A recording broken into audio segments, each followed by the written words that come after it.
আগের ভিডিওতে তোমাদের দেখিয়েছিলাম বৃন্দাবনের কেশিঘাটে রাসরানীর মহাআরতি, আর সেই মুহূর্তে আমি আর মা কোথায় বসেছিলাম সেটা একটু দেখো। বৃন্দাবনে এই আরতির সময় এই জিনিসটা আমার খুব ভালো লেগেছিল।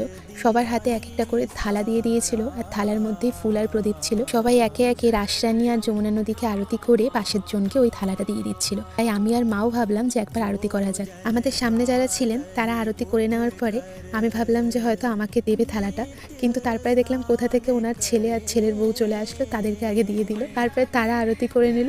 আমি তো ভেবেছিলাম যে হয়তো আমরা আর আরতি করতেই পারবো, মনটাও খারাপ হচ্ছিল। ওরা তো করতেই চাচ্ছিল না আরতি, এদিকে ওদেরকে ডেকে হাতে ধরিয়ে দিল। এদিকে মন খারাপ হচ্ছে, মনে হয় আর আরতি করতে পারবো না। কিন্তু তখনই দেখলাম এই সামনে দাদাটা দিদিটা আমাদের এই থালাটা দিয়ে দিল।